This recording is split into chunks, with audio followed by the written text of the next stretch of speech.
di depan persidangan, di depan muka hakim. Saya panggil jaksa, jaksa, buktikan. Kalau kau punya asli, kau buktikan. Dia datang ke ini, kau pikir asli kan? Deg-degan juga nih, kalau asli kita keok aja nih. Katanya fotokopi. Dan dilegalisir. Wah, saya nanya lagi, kalau dilegalisir mestinya ada yang asli dong. Kan mengkonfirmasi ini. Ya nggak ada bang, ini saya dapat gini dari polisi.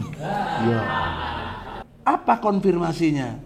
Artinya yang disampaikan Gus Nur dan Bambang Tri itu benar gitu loh. Itu logika hukumnya nggak bisa dibantah. Kok mana buktinya, blon emang begini. Dengan hormat, Bapak Presiden, Anda nggak perlulah bantu kita. Tapi jangan halangi kita mau gugat Jokowi ini. Jangan halangi kita besok pada mau ke Mabes Polri.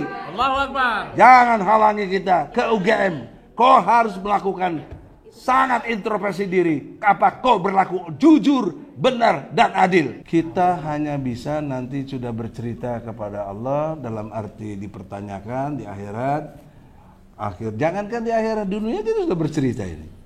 Kita sudah melakukan ini. Nah, menurut ilmu hukum, ini penting poinnya.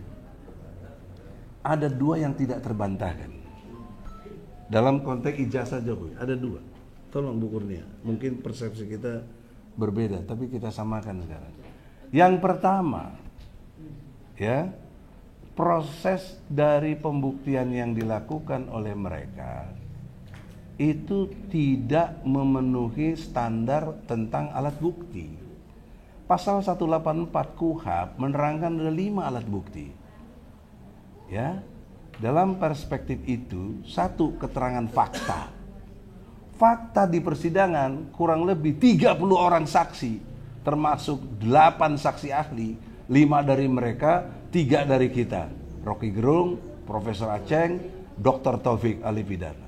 Dari mereka saya lupa, banyak, ada 27 orang. Saksinya 5, yang ahli. Yang saksi fakta ada 22. Dan jangan lupa, masyarakat belum paham bahwa ijazah Jokowi itu tidak cuma UGM. SD, SMP, SMA, itu semuanya nggak ada catatannya. Bayangkan ini orang bagaimana tuh. SD, SMP, SMA. Karena waktu itu yang jadi saksi kepala sekolah, gitu, dari SD-nya, juga kepala SMP-nya, SMA-nya. Bahkan namanya dulu SMPP. Itu nggak ada yang bisa melihat. Teman sekelasnya, biasanya kita teman nih dekat, lu gimana ijazah lu, bagus nggak? Lihat. Ini nggak ada yang pernah lihat, satu pun nggak ada yang pernah lihat. Tapi legalisir bisa. Tapi bisa dilegalisir. Ini kan sangat menyimpang sekali dari ini. Itu saya buktikan langsung, bukan katanya, di depan persidangan, di depan muka hakim. Saya panggil jaksa, jaksa, buktikan. Kalau kau punya asli, kau buktikan. Dia datang ke ini, kau pikir asli kan? Deg-degan juga nih, kalau asli kita keok aja nih. Katanya fotokopi. Dan dilegalisir. Wah, saya nanya lagi, kalau dilegalisir mestinya ada yang asli dong. Kan mengkonfirmasi ini. Ya nggak ada bang, katanya, ini saya dapat gini dari polisi. Ya. Menurut ilmu hukum, itu jatuhnya nggak bisa langsung ke pengadilan. P19 balikin lagi dong jaksa, woi, ke polisi balikin, belum menjadi alat bukti untuk bisa di persidangan. Kok dipaksakan? Penjara dulu bang, urusan belakang gitu. Dan sementara klien kita sudah di penjara coba, ya, di bawah tanah lagi, di Mabes Polri. Awal-awal susah sekali besuknya gitu. Jadi gimana kita mau cari alat bukti dan lain sebagainya. Itulah makanya yang pertama saya cabut.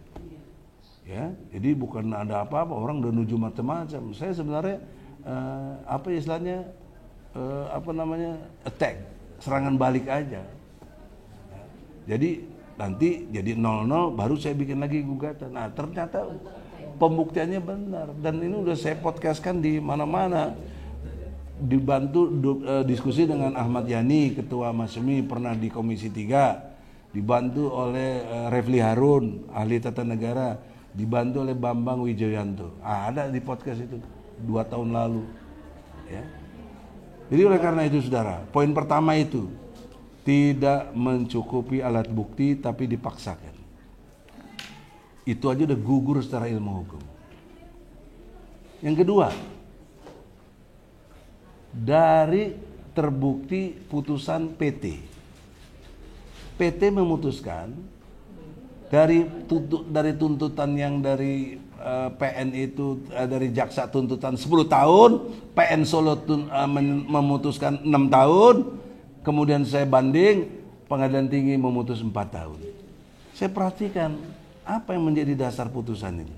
Ternyata dia hilangkan pasal 14-15 Undang-Undang Nomor 1 tahun 46 tentang berita bohong, berita hoak, dan menimbulkan kegaduhan.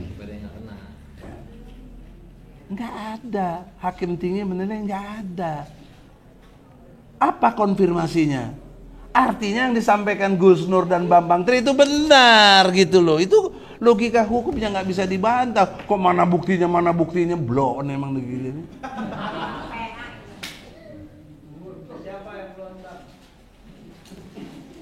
Tidak bermaksud ngalahin siapapun ya.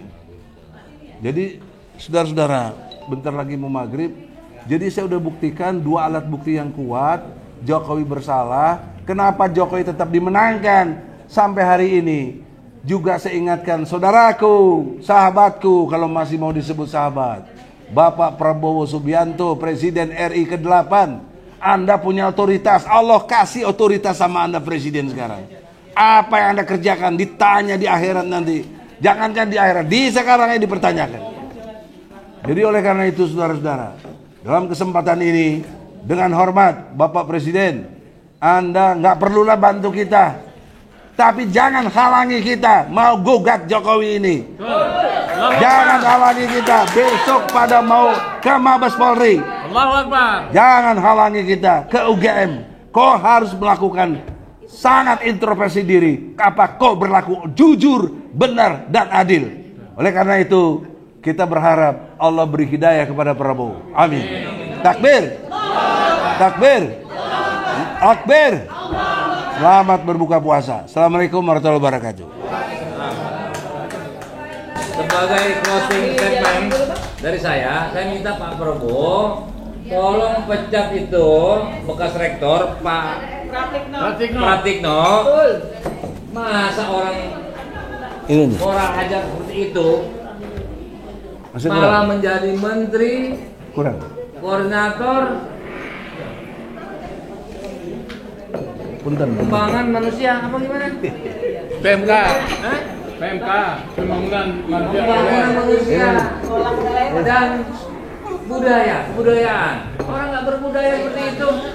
Tolong Pak, ini langsung diberhentikan itu. Jadi servant. Itu yang induk daripada ijazah palsu itu. Paling tidak dia tidak memberikan peluang untuk melakukan penyelidikan. Ini kitanya mana kitanya? Itu Pak Pratikno, tolong Pak Prabowo dipecat. Itu kue-kuenya. Pantas dulu lagi jadi menteri. Ketika dia malah membackup orang Jokowi. Ijazah palsu. Lagi Bang Damai. Final tag bagaimana? Final tag. Ke UGM. Untuk Bareskrim besok dikomandani oleh Pusat Anjir Padilla dari Bandung jam 10. Besok ya Bang? Tolong hadir ya. Yang sempat silakan. Dan ada juga nanti geruduk UGM. Ini insya Allah akan disambut oleh rekan-rekan kita aktivis di Jogja, Surabaya, dan Solo. Dan udah buka ya? Jenderal. Udah buka?